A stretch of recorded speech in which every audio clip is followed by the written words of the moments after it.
আসসালামু আলাইকুম, সবাই কেমন আছেন? আশা করি সবাই অনেক অনেক ভালো আছেন। আজকে আমি তৈরি করে দেখাবো আধা পাকা আমের টক ঝাল মিষ্টি এই আচারটা। এভাবে আচার তৈরি করে আপনারা বাইরে রেখে খেতে পারবেন প্রায় বছর জুড়ে। ছোটখাটো টিপস সহ আজকের এই ভিডিওটা আপনাদের সাথে শেয়ার করব। আশা করছি আপনাদের কাছে আজকের এই ভিডিওটা খুবই ভালো লাগবে।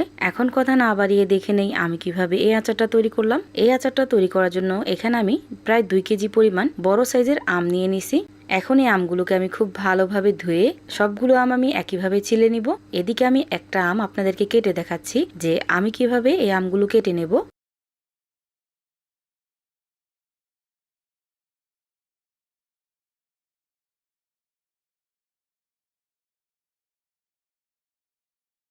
আপনারা আপনাদের পছন্দ মতো যে কোনোভাবে আমগুলো কাটতে পারেন। আমি এইভাবে আমগুলো কেটে নিলাম। এভাবে আমি সবগুলো আম কেটে নিছি। এখন এই আমগুলোকে আমি লবণ পানিতে কিছুক্ষণ ভিজিয়ে রেখে 3 থেকে 4 বার খুব ভালোভাবে ধুয়ে নেব।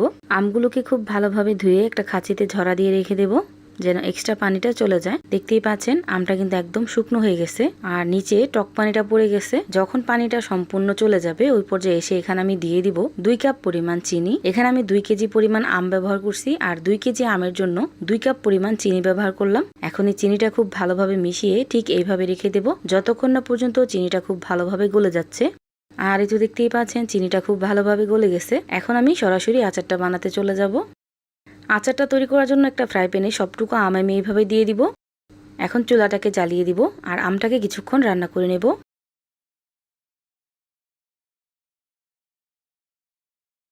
এই আমগুলোকে আমি চুলার হিটটা বাড়িয়ে কিছুক্ষণ রান্না করে নিয়েছি আর একদম বলক আসতে দিই নাই। তার আগে আমি আমগুলো এইভাবে ঝরিয়ে ঝরিয়ে উঠিয়ে নিব।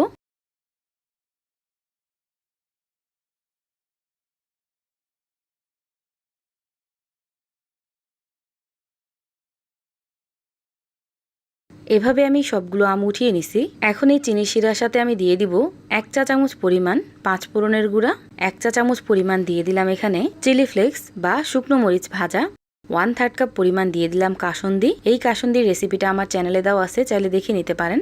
এখানে আমি 2 বারে 1/2 কাপ পরিমাণ কাসুন্দি ব্যবহার করলাম।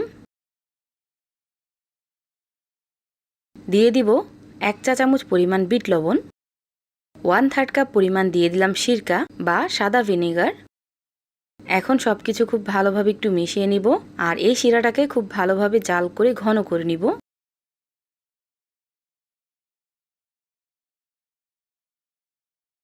জাল করতে করতে যখন দেখবেন চিনি শিরাটা এইরকম ঘন হয়ে গেছে ওই পর্যায়ে এসে আগে থেকে ঝরিয়ে রাখা সেই আমের টুকরোগুলো এখানে দিয়ে দিব।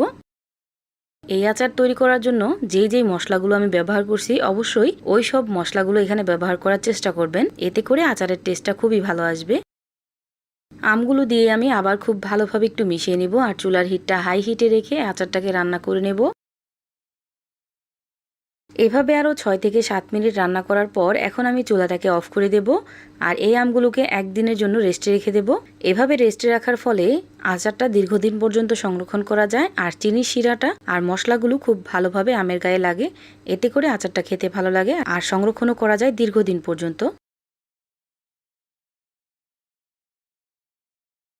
আর এতে দেখতেই পাচ্ছেন একদিন পর আচারটা কিন্তু অনেকটাই শক্ত হয়ে গেছে। এখন আমি আবার চুলাটাকে জ্বালিয়ে দিব।